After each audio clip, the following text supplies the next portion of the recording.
Bonjour à tous, on a une super nouvelle, on avait perdu notre Minette depuis 6 jours et on l'a retrouvée hier soir. Donc on s'est dit que ce serait une super occasion de faire une vidéo de conseils pour quand on a perdu son chat. Allez, c'est parti. Premièrement, votre chat doit être impérativement identifié. Ça c'est la loi, hein, c'est obligatoire. Tout le monde ne le fait pas parce qu'il y a une espèce de fausse croyance populaire qui veut que ce soit trop cher. Donc il y a beaucoup de gens qui ne le font pas, c'est bien dommage, mais c'est obligatoire. En tout cas, si votre chat est identifié, vous avez 50% de chances de plus de le retrouver, donc ça vaut peut-être quand même le coup d'y réfléchir. Si c'est le cas, vous avez un numéro d'identification, vous allez sur le site de l'ICAD, vous leur téléphonez et vous donnez la référence de votre chat. Si jamais votre chat est retrouvé et que son numéro est répertorié quelque part, vous serez contacté donc le plus vite possible. Ensuite, bien sûr, il y a tous les sites en ligne, genre chatperdu.com ou Pet Alert, par exemple. Il ne faut pas hésiter à faire des publications. Sur Pet Alert, il me semble que c'est payant. Mais bon, c'est 15 € je crois le prix d'appel et de toute façon ça vaut toujours le coup de diffuser au maximum. Chatperdu.com c'est gratuit par contre. Maintenant, ça ne concerne que moi, ça n'engage que moi. Moi, je pense que c'est important de le faire, mais que malheureusement, c'est pas forcément le plus efficace, tout simplement parce que si vous êtes un peu sur Internet, sur les réseaux sociaux, vous allez vous rendre compte que des annonces d'animaux perdus, il y en a 50 000 par jour, et que malheureusement, la vôtre va être noyée au milieu des autres. Et à part les gens que vous aimez, enfin qui vous aiment, qui vous suivent personnellement, ça va un petit peu passer à la trappe, surtout si votre chat a un pelage assez banal. Il faut tout le temps réactualiser pour que votre annonce ne soit pas oubliée. Donc c'est une chose à faire impérativement, mais c'est pas forcément le plus efficace. Ensuite, le classique, taper aux portes, porte à porte, dans le voisinage. Alors ça, si vous êtes comme moi, ça peut être très difficile, c'est-à-dire si vous êtes timide et si vous n'aimez pas trop parler à des inconnus, c'est toujours extrêmement difficile. Maintenant, moi l'ayant fait, je me suis rendu compte que les gens, dès qu'il s'agit d'animaux, ils sont quand même vachement plus sympas. Au début, quand vous tapez chez eux, ils sont méfiants, c'est normal. Et puis, quand vous avez la photo de votre animal perdu, tout de suite, ils sont plus à l'écoute et ils sont plus gentils. Donc, c'est cool. C'est plutôt sympa que les gens réagissent comme ça pour les animaux. Et voilà, ça peut aider parce que justement, c'est plus une annonce noyée dans la masse, hein, parmi tant d'autres. Là, vous avez un contact direct avec les gens, vous leur montrez directement la photo. Ça peut évidemment aider à créer un lien d'empathie. Dans le même ordre d'idées, bien sûr, mettre des affiches partout le plus possible et surtout n'hésitez pas à retourner régulièrement, soit en rajouter, soit les remettre si elles sont un peu abîmées. Une chose est sûre, c'est que, encore une fois, il y a beaucoup d'animaux qui sont perdus tous les jours et quand vous voyez que semaine après semaine, jour après jour, il y a des affiches qui sont rajoutées, qui sont remises en place, etc., vous vous intéressez plus à la chose, vous risquez pas de l'oublier 5 minutes après et que vous allez même inconsciemment faire un petit peu plus attention autour de vous si vous repérez le chat. Donc c'est vraiment, je connais quelqu'un qui l'a fait il y a quelques mois pour sa Minette, qui a fini par la retrouver d'ailleurs grâce à ça. Donc ne sous-estimez pas l'importance des affiches, c'est vraiment très important. Ensuite, alors sur Internet, on trouve les conseils, contacter les mairies, les fourrières, les associations animales, etc. Mais bon, ça va avec le numéro d'identification. Si votre chat est identifié, bien sûr, hein, dans ce cas-là, les mairies, les vétérinaires, les fourrières, la première chose qu'ils feront, c'est vérifier que l'animal a une puce et là, ils vous appelleront de toute façon automatiquement. Si votre chat n'est pas identifié, bien sûr, il faut appeler tout le monde sans hésiter. Ça peut vraiment aider. Voilà, ça c'est pour les conseils de base.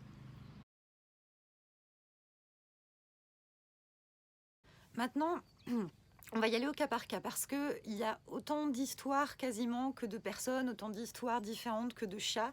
Il y a, vous savez, ces fameuses histoires que tout le monde se raconte qui sont extraordinaires, des chats qui reviennent chez eux au bout de 2 ans, qui retrouvent le chemin de la maison, des chats qui ont été repérés grâce à Facebook dans une autre région carrément et que des gens vont aller ramener à leur propriétaire d'origine par covoiturage. Enfin, il y a des histoires assez incroyables. Malheureusement, tout le monde n'a pas cette chance. La plupart du temps, ça se termine pas comme ça. Donc, on va parler de quelques cas en particulier. Bien sûr, je vais commencer par le mien.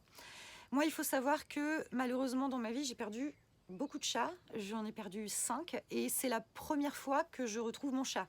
Donc au niveau ratio, c'est pas terrible, hein. Mais là, ce qui s'est passé, et c'est ce qu'on soupçonnait depuis le début, elle s'est tout simplement fait enfermer, pas loin de chez nous du tout, dans un entrepôt. Enfin, je vais passer les détails. Il y a des gens qui sont passés bosser. On est en confinement en ce moment, hein, donc ils passent pas tous les jours. Et la chatte s'est faufilée. Personne ne l'a vue, j'imagine, hein, ils n'ont pas fait exprès. Et ils ont refermé. Là où ça se corse, c'est que bien sûr, on s'en doutait que c'était un truc comme ça, donc on a appelé les entreprises autour, on a appelé tous les gens concernés. Personne n'a rien vu, personne ne sait rien, personne n'a fait d'effort pour vérifier. Donc ça déjà, voilà, c'est le genre malheureusement d'indifférence auquel vous risquez de vous exposer. Et on est allé bien sûr nous-mêmes faire le tour des bâtiments en question.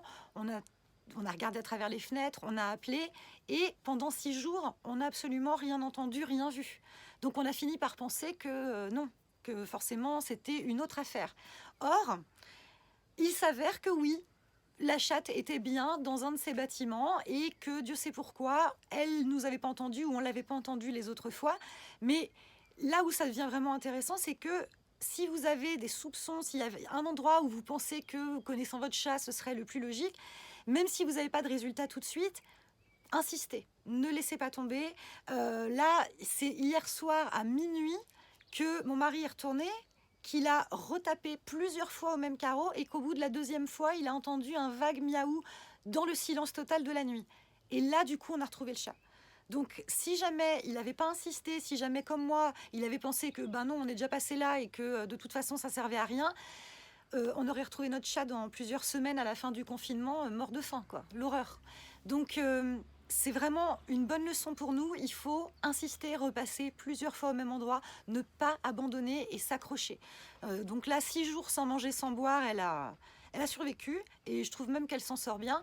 Ça aurait pu être pire. Et malheureusement, je pense que c'est quelque chose qui arrive la plupart du temps.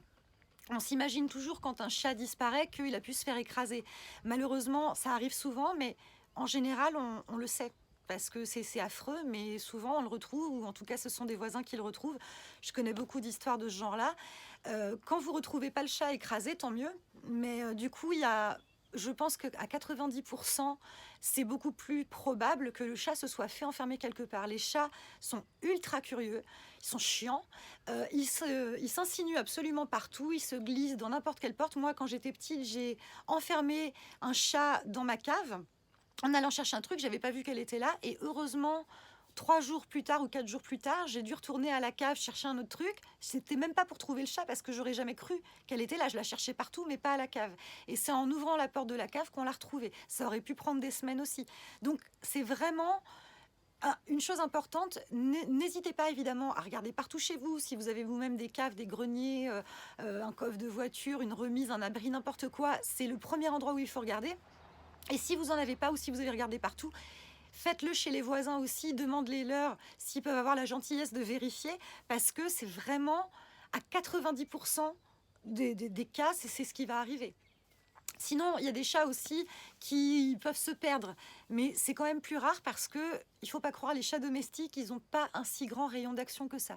Donc, pour moi, c'est vraiment une bonne leçon cette histoire. Cherchez partout, les endroits où il aurait pu potentiellement se faire enfermer. Et c'est là que mettre des affiches partout, ça peut compter aussi, parce que si vous avez un voisin, même un petit peu distant, qui retrouve un jour votre chat enfermé dans sa cave ou son garage, il aura votre affiche en tête, il va penser à vous appeler pour vous le dire. Même si le chat est mort, je pense que vous préférez le savoir que rester dans le doute.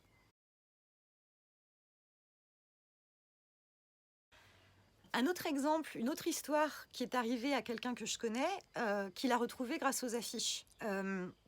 C'est la personne d'ailleurs qui m'a inspirée pour mettre des affiches et qui m'a fait comprendre à quel point c'était important et à quel point il fallait pas lâcher l'affaire et persévérer. Parce que dans son cas, elle, ça a duré beaucoup plus longtemps que moi, hein, ça a duré plusieurs semaines.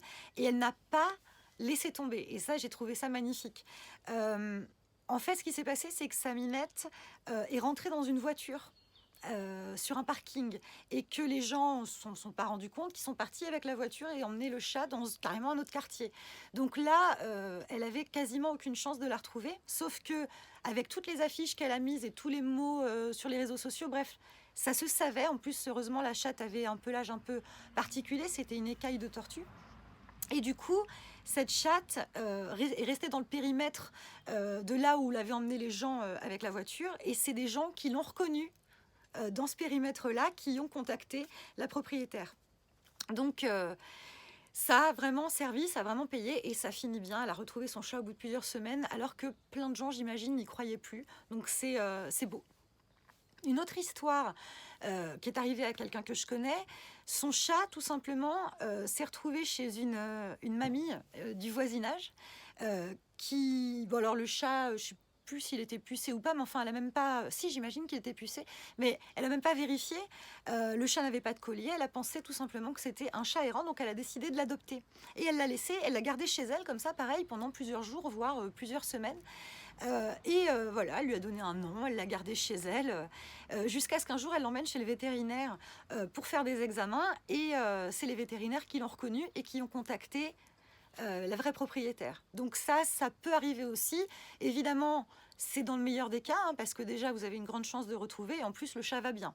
Mais c'est pour ça qu'il ne faut pas hésiter à pucer le chat, parce que si les propriétaires ne le reconnaissent pas, si les vétérinaires ne le reconnaissent pas, c'est comme ça que vous le retrouverez, hein, c'est en le puçant.